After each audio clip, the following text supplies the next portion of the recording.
answer. Out of reach, past all we can see, hear, and touch, beyond all we understand, lies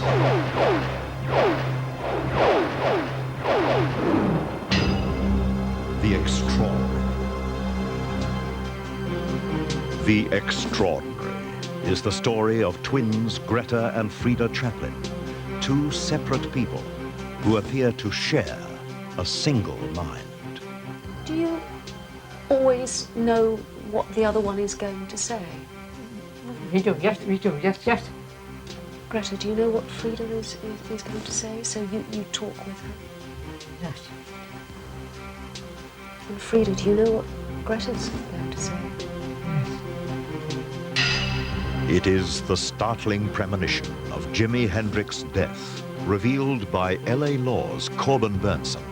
From that point on, that's when I started to, it was like the rude awakening that there's something out there that's greater than what it is that I've known. It is the story of a young Aboriginal boy named Alan, who lapsed into a coma. Modern medicine could not help. Alan had been sung into an ancient spell. If you break the law, you get punished for it. Well, the more severe one is to be sung and sung to death. It is the strange spirit that inhabits this landmark town hall. Town officials are too scared to enter alone. And never after dark. You really start to feel like there's somebody right behind you. The Extraordinary is the frightening experience of this young country girl who believes she saw a monster in the Australian outback. It was just looking at me, and then it just popped up and started to come towards me. Just some of the stories that lie beyond our normal understanding. Tonight on The Extraordinary.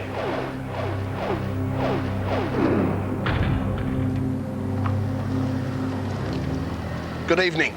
I'm Warwick Moss. It is a concept as awe-inspiring as any human condition ever investigated by science. Two separate people sharing one mind. Think about it for a moment. Imagine you have a twin whose every thought is exactly the same as yours and comes at exactly the same time as yours. Someone who shares your instant reactions, your moment-by-moment emotions. Someone who is you in every detail. The question is, could the two Chaplin sisters actually have one mind in two bodies? Alison Holloway in London had this remarkable encounter.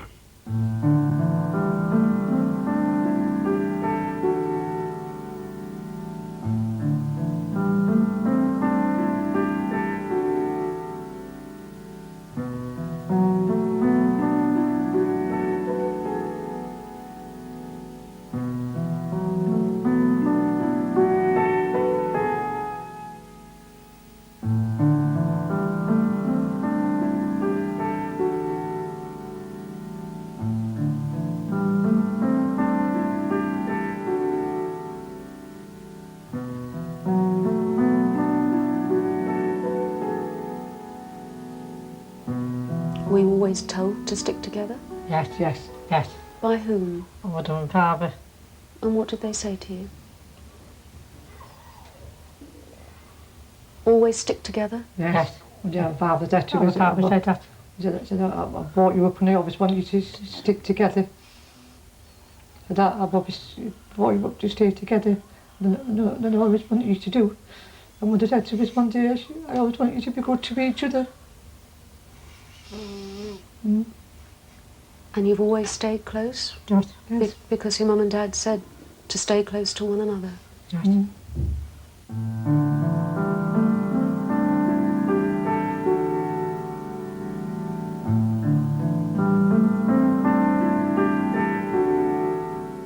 The bond between Greta and Frida Chaplin goes far beyond what identical twins usually experience. In a Beaux-Arts sense, they're Siamese twins. They're not joined physically, but mentally they're one. They behave as one, they speak as one, they desperately want to be one person. What may have started off as a childhood game has turned into a lifelong obsession. Was he very strict, your own father? He was always drunk. Always drunk and things like that. Was your mother a happy woman? No. No. Did you sense that as children, that they weren't happy? Yes, yes. Yes. Did it make you unhappy as children? Yes, of course it did. Of course it did, yes. Did that bring you closer, do you think? It's hard to say.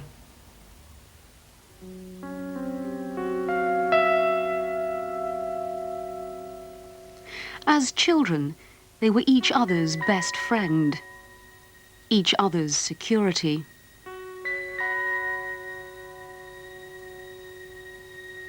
The twins insist on doing everything together and must be able to see each other at all times. If separated even for a moment, they become hysterical. They even try to walk in step.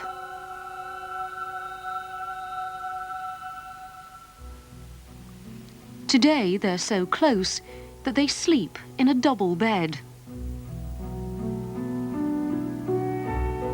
Pour boiling water from a kettle while both hold the handle. And dress identically. When buttons failed to match on 2 coats, the twins swapped them around, so each had 2 green buttons and 2 black. Are you very careful about how you dress so you look like one person? Yes, yes.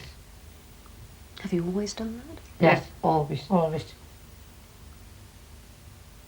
So if you went into a shop to buy something, you'd make certain that there were 2 Yes, yes, before you yes, would buy? Yes, yes. And if there weren't 2, what would you do? Leave it. Leave it. Leave it. Do you dress the same, even down to Yes, always. the socks that you wear, Yes, the tights always. that you wear, Yes, the shoes that you wear? yes.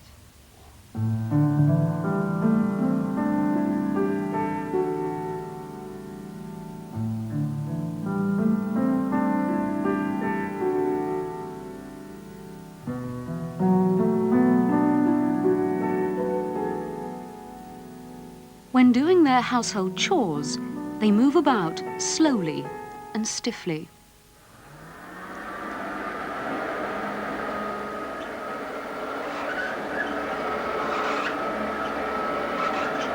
When one moves, the other seems to be drawn to her by the very movement itself.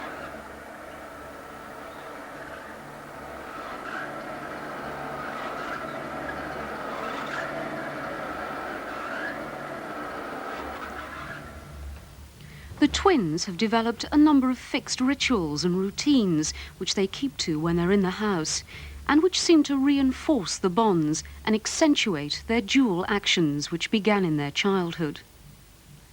Doctors report they've never before encountered such a case and say the twins are so close they almost seem linked by telepathy.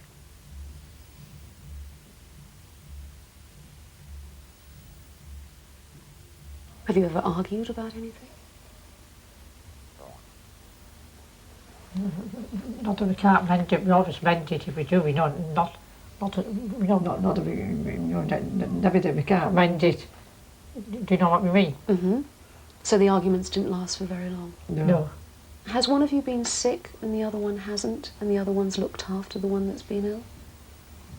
Problems like that don't happen, no. Mm. Do you find that you get ill at the same time? Do you get colds at the same time? Yes. The twins now live in the East London suburb of Hackney.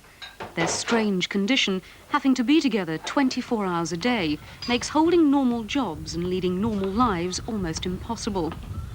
They're reluctant to leave the house on their own. They're aware their behaviour attracts unwanted glances. Do you fear ridicule from the outside world?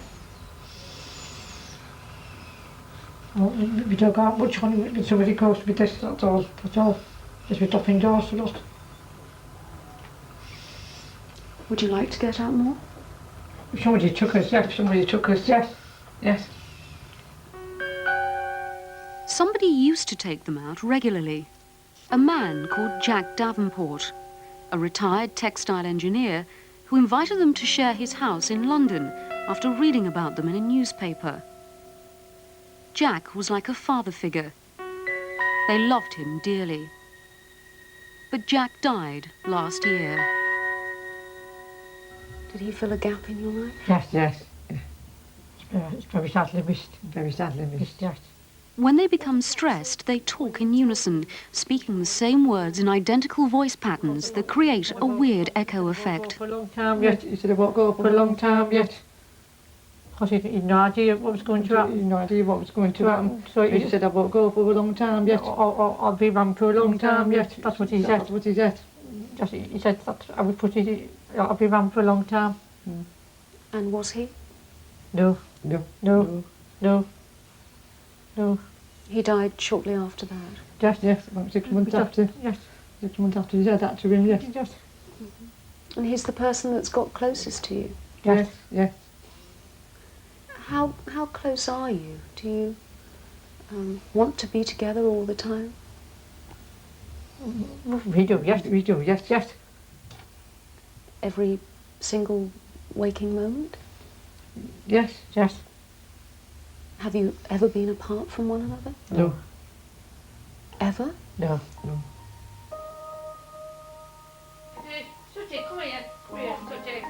We did see them in a more cheerful mood at a hostel where the twins have formed a close attachment to 4 cats.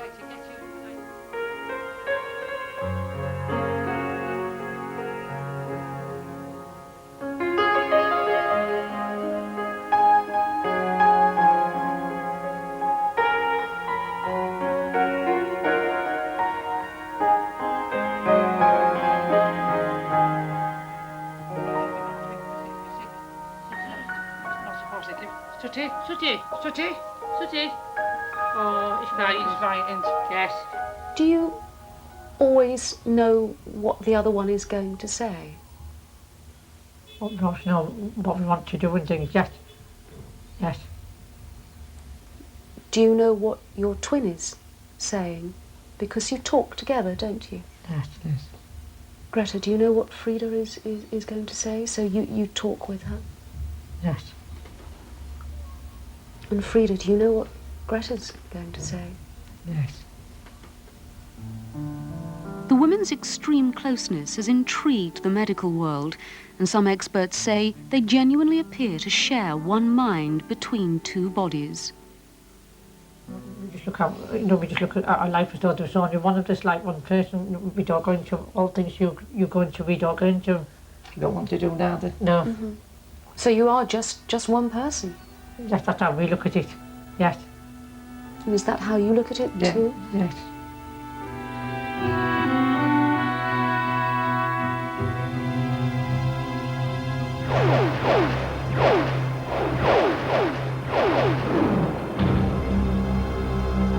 Corbin Bernsen is for most of us associated with the TV series LA Law.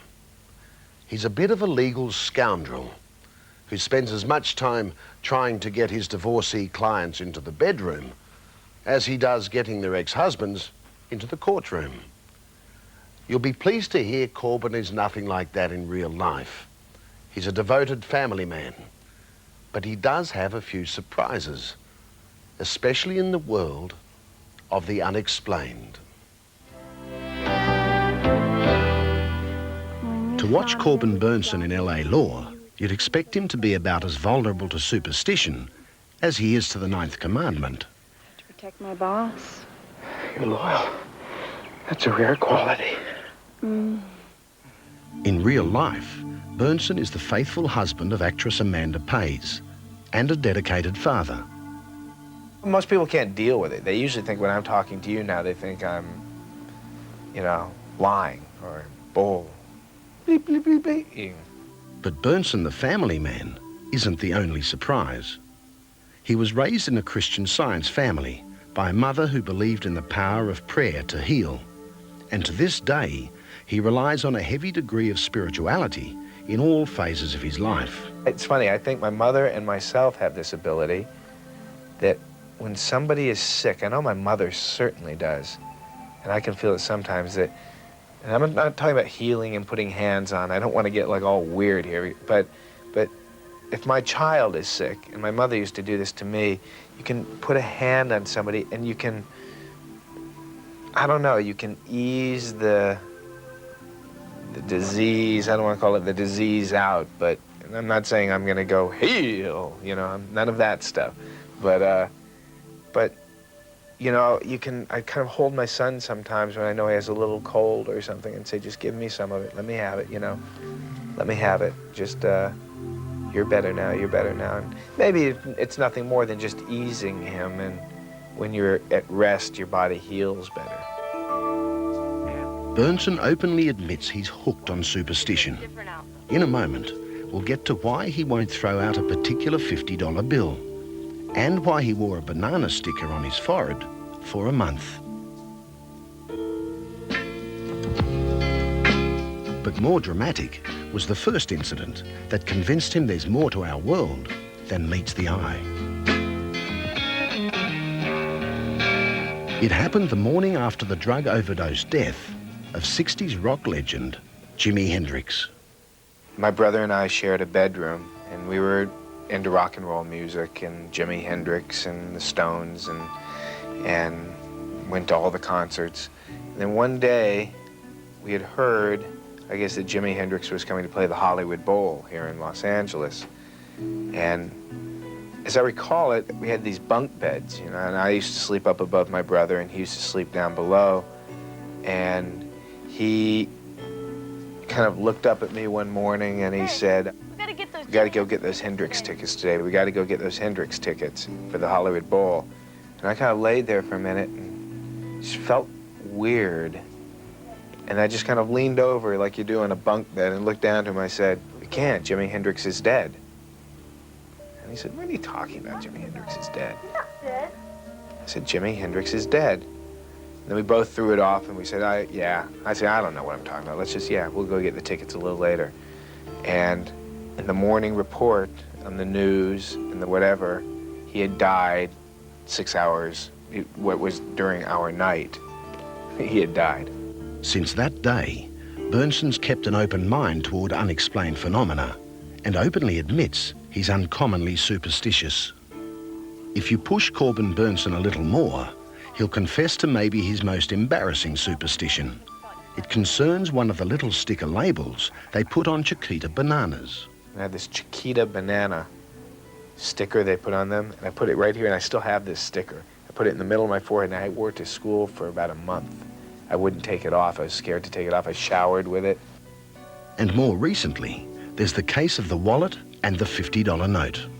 I just went into all my old junk and started looking back, and I'm a collector, like a major collector, and I couldn't throw things away. I couldn't throw wallets away that when I was 13. I found a wallet that had $50 in it from 1986 that had TV on it right before I got LA Law. And it just had a T period and a V period. And I said, oh, this is a good luck sign. And I kept it, and within weeks had LA Law. And it's funny, I went back and I don't remember how or what, but I've never taken that $50 bill out of the wallet. And so the other day, I'm going through all this old junk, and I found this wallet, and I opened it up, and there's that bill with $50 and the TV on it. And I thought, do I take the $50 out? And I said, no way. No way. It's still sticking. It's still in my wallet. The superstitions are all just small signs of a larger spirituality Corbin Bernsen has felt since childhood, triggered, he suspects, by the Jimi Hendrix incident. From that point on, that's when I started to, it was like the rude awakening that there's something out there that's greater than what it is that I've known. And it was kind of my spiritual awakening.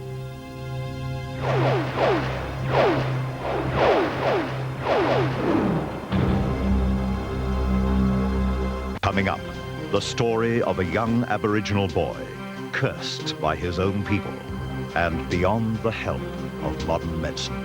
He suddenly sat straight up in bed. He just sat bolt upright and he screamed.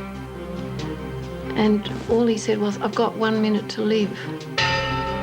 The landmark town hall that is home to a spirit that has town officials too scared to enter after dark. Came in this room here, next thing I know, there it is in the judge's chair. The story of a young girl who believes she saw a monster in the outback. Her story eerily similar to other sightings. A real dark blacky brown colour, I suppose. Very woolly, very shaggy head. Ancient cultures and strange rituals have long fascinated modern man. The secrets of witchcraft, voodoo and medicine men have mystified through the ages. We tend to think of such things as foreign, but Aboriginals have a long and powerful link to the psychic. Take the case of Alan, a young Aboriginal boy who lapsed into a coma. Modern medicine could do nothing. Alan had been sung.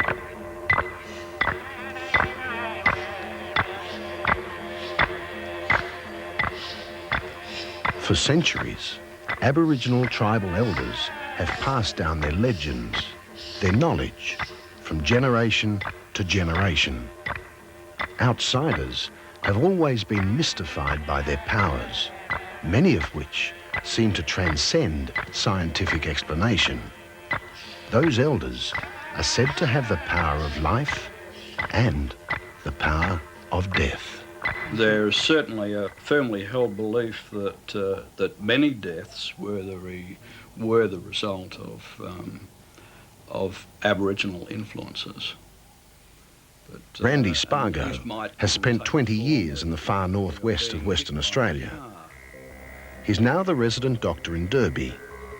Dr. Spargo has seen a number of cases up here which have defied modern medicine. Cases where he believes Aborigines have been sung, punished according to tribal laws.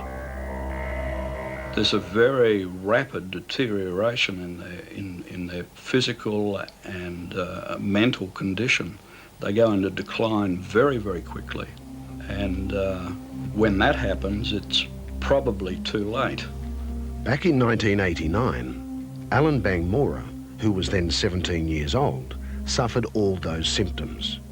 He's convinced he wasn't physically ill, but something was eating away at his soul, his spirit, and he was dying. A tribal group somewhere was singing him, using immense mental powers to send a message of death across vast expanses of the Australian outback. Well, they sing songs, you know. They sing you to death, like they sing you to die. Alan Bangmora's crime was love. It seems his punishment was death. You see, the girl he chose came from another tribe, and she'd been promised to another man. Not just any man, but a tribal elder. That, according to community leader Ken Colbung, is a breach of ancient law, an unpardonable crime.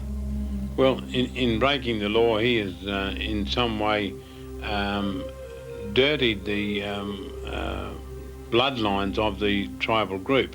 The romance was short-lived. In a matter of weeks, Alan was left alone. His girlfriend had fled back to her own people. That's when Alan went off the rails, stole a car and ended up in Perth's Longmore Remand Centre. When he was committed to Longmore, Alan was a fit young man.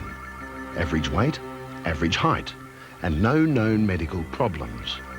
That was until one night in May 1989. So the next morning I couldn't get up. I was all started getting weak, all burned up.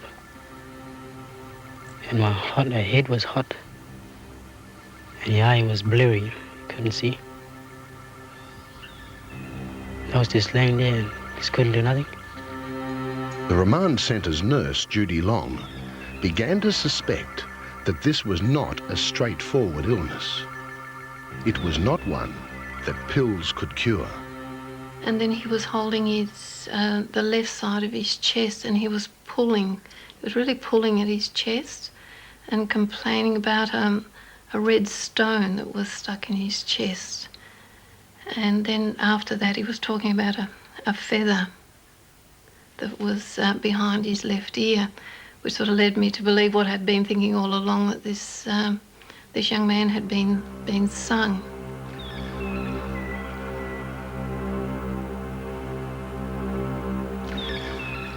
He suddenly sat straight up in bed. He just sat bolt upright and he screamed. And all he said was, "I've got 1 minute to live." And then he went back into the bed. He just laid straight back down again. And he went a grey colour.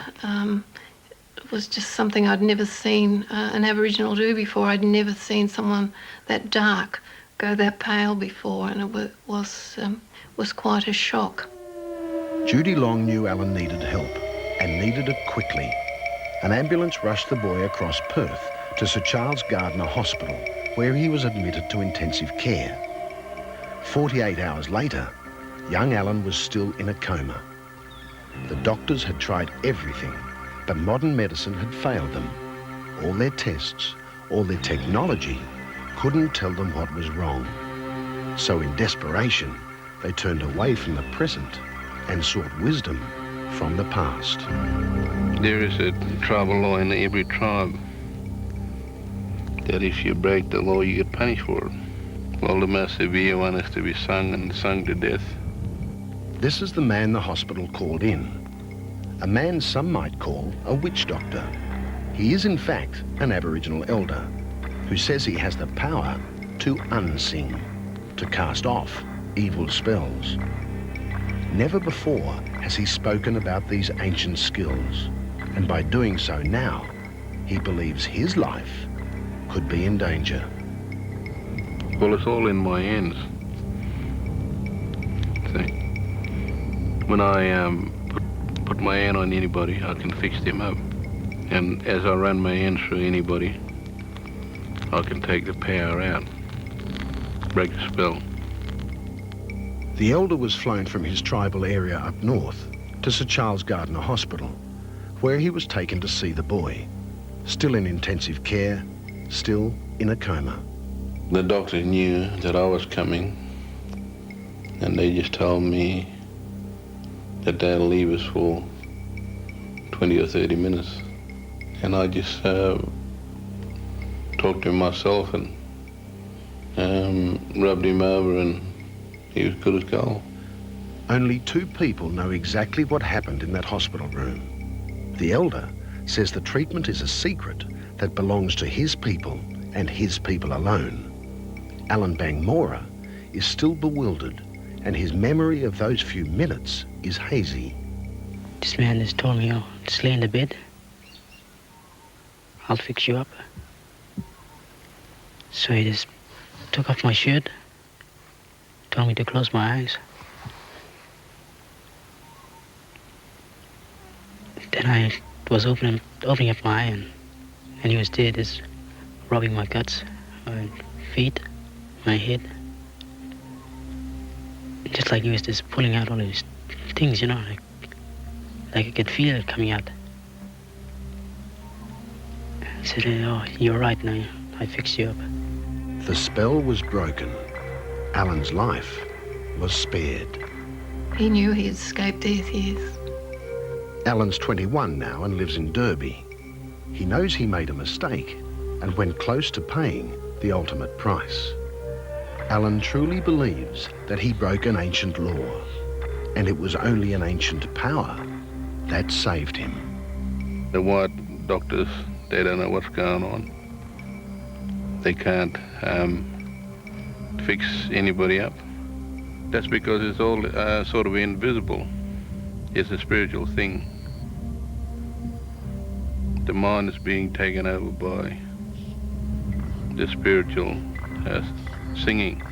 I think it's a powerful force in any group where superstition plays an important role in their everyday lives, and it's not to be denied and shouldn't be underestimated as to the powerfulness of that.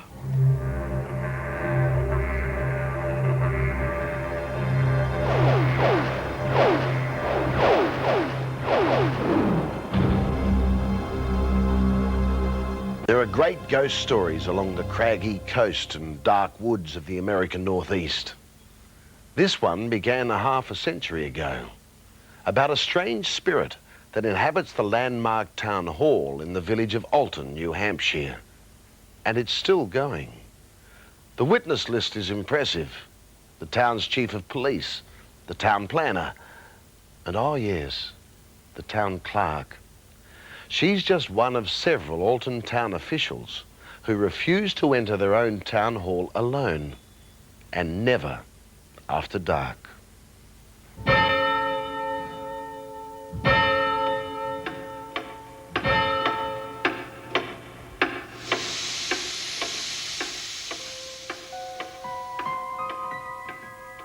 The police station of Alton, New Hampshire, was in the town hall basement. The chief, Thomas Mincewa, was on duty late at night when he heard it. I heard noises and I came upstairs to investigate, and it sounded, because you could very distinctly tell front door closing and opening because it slammed, it was so heavy, and you could tell if somebody was walking in a hallway. And being downstairs, we would come upstairs to see who was in the building, because at the time the building upstairs was closed. And coming upstairs, you'd find no one. Alton's town planner, Glenn McLean, is not the kind of man given to wild imagination. He's experienced it too. You really start to feel like there's somebody right behind you. There are some physical things that happen. You feel your hair start to stand up on end. You feel that presence. The local radio personality, Scott McKay, stayed in the town hall overnight. He thought to dispel the myth. My impression coming in was one of skepticism, not too sure what I would find. I really didn't have a fixed thought on whether I believed in any supernatural or not.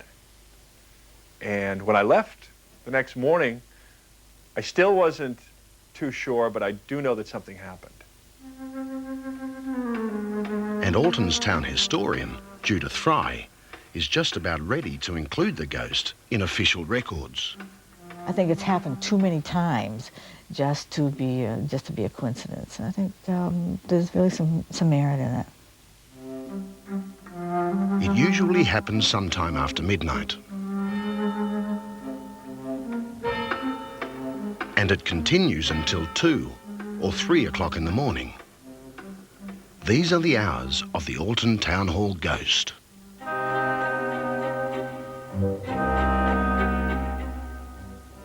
By day, the old town hall is typical of any stately historic site you might find in a small town of New England.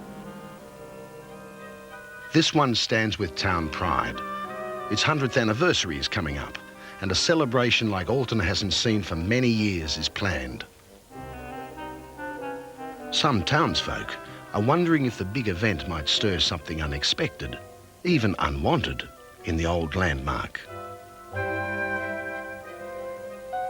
The people who live daily with the town hall ghost are certain about 2 things. It exists, and if you don't bother it, then it doesn't bother you. While the Alton Town Hall haunting seems unthreatening, no ghost story of recent times has had more credible or official witnesses. The people who believe it most fervently are the city officials and police. They live with it. When you distinctly hear footsteps and you know them to be footsteps and hear the same type of noise and come up and not find anybody, check all the doors in the offices, find them all closed, and check the building and there's nobody there, makes you wonder. There were a lot of times when things disappear. You go crazy looking for them because you're sure that they were where you left them. You look around, you can't find them, you come back, and they were where you left them. You start asking yourself some questions. A lot of the city employees who work in the town hall by day refuse to enter the building alone, and never after dark. Good morning. I survived the night at the Alton Town Hall. The radio announcer, Scott McKay, thought he was going to make fun of the whole affair when he stayed alone in the building overnight. When I left with the last employee. She was going off to a class. I was going out to get something to eat before I came back to settle in for the night. You locked the doors? Locked it up. I had supposedly the only key that I know of. Lights were out? Everything was turned off except the entrance light. Yet when he returned, everything had changed. When I came up to the room, all my stuff was gone. My whole gear, my sleeping bag, my knapsack. So I started looking around, came in this room here. Next thing I know, there it is in the judge's chair. After finding his sleeping bag, he noticed his TV set was also gone.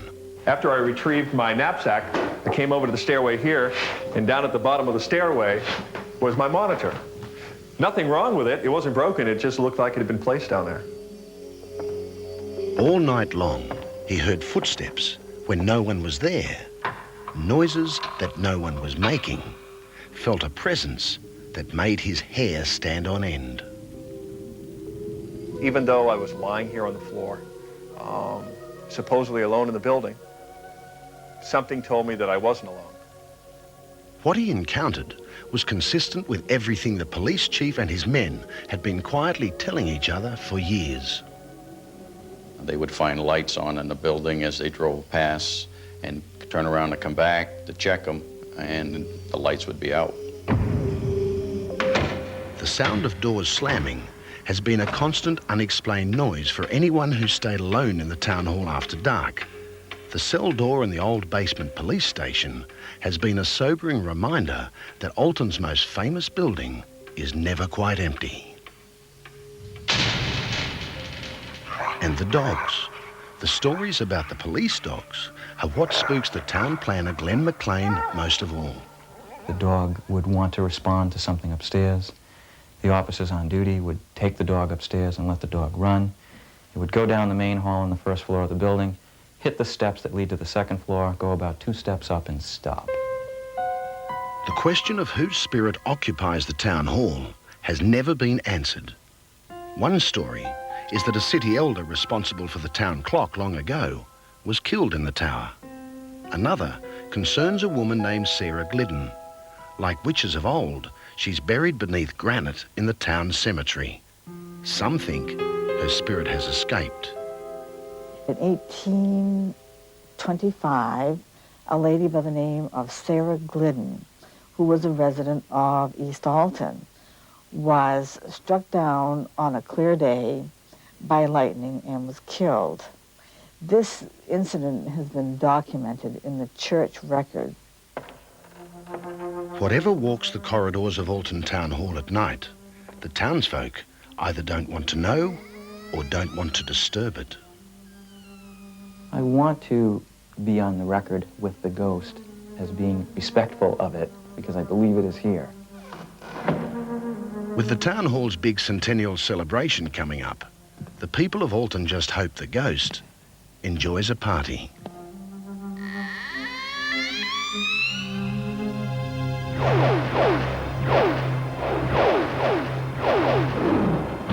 Julie Clark is an average girl, not prone to make up stories. But for a couple of years, country girl Julie has had to do battle with disbelievers. You see, back in 1990, Julie says she saw a monster. These are the gentle sloping hills around Cranbeck, a little village nestling in the mountain ranges, some 300 kilometres northwest of Sydney. It's real rural Australia, a quiet place with just a main street, a pub, a post office, a general store, and not much else. It's where Julie Clark grew up. She's an independent soul, a country kid who learned to ride almost as soon as she could walk. Julie's now 15, and according to her mother, not the kind of girl who'd make up a monster story. Julie's a very sensible girl and very trustworthy and pretty well liked around town. For centuries, man has been fascinated by legendary monsters. The abominable snowman, first sighted by Europeans 160 years ago, Bigfoot in North America, and the Yowie, which has been reported more than 3,000 times from one end of Australia to the other. Through these cool green eyes, Julie Clark saw what she believes was a yowie, a hairy human-like creature. It challenged her, chased her, and burnt an impression on her brain, which is still as clear as any photograph. Julie is certain she's seen a creature from the unknown. And some people, like, they don't even think, and, you know, they just laugh straight away and that. But I don't really take any notice because I know I've seen something and I don't see things. It was a summer's day in 1990, a day that was to change Julie Clark's life. Julie's horse was the first to sense that something was wrong. It started to act up, snorting and rearing. Suddenly, Julie was faced with something unknown. It was just looking at me, and then it just hopped up and started to come towards me. Yeah, it was sort of like a gorilla or something, and it was sort of like a huge man, but it had hair all over it. Well, I was just really shooken up, and then I just quickly turned the horse, and I just turned around and just bolted home and just never stopped. I just went flat out all the way. His face was really ugly and hairy. When it went to stand up, it was, I don't know, it was heaps bigger than the horse. Yeah, come on, come on. It's true some were sceptical, but not Alwyn Richards. He's lived in the district for more than 40 years, and back in 1976, he saw something, a vision that still puzzles him. It was quite a real dark blacky brown colour, I suppose. Very woolly, very shaggy head.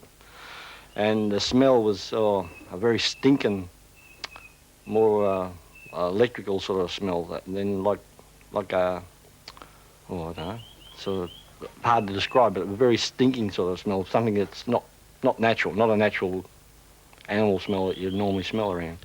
And Alwyn Richards isn't the only one.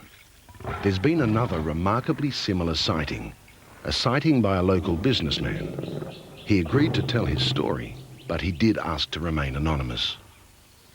All the grass was completely flattened, and there was like a circle of trees to make a good hiding place for something, but all the grass was totally flattened, and there was a very strong, like a burnt Bakelite electrical smell in there, and sort of sent shivers up my spine, and I hightailed it out of there too. So, Julie Clark is not alone in seeing this beastly phenomenon, a phenomenon that no one around here can explain.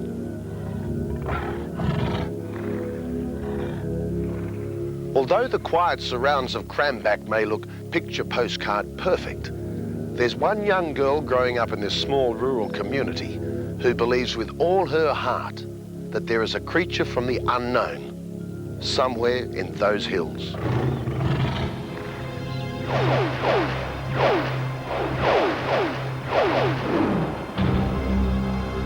Story of a woman who shocked a courtroom with claims she could undergo major surgery without anesthetic. She could turn off the pain by willpower.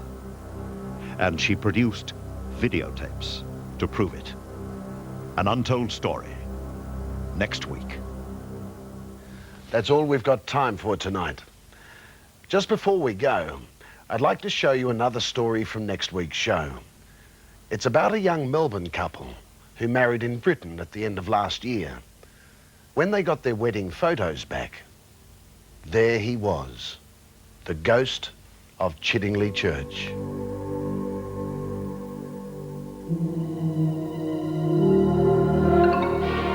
Freaked me out when I first saw it. I hope he was a good one. I showed it to people at work and the hairs on their arm literally stood on end when they looked at it.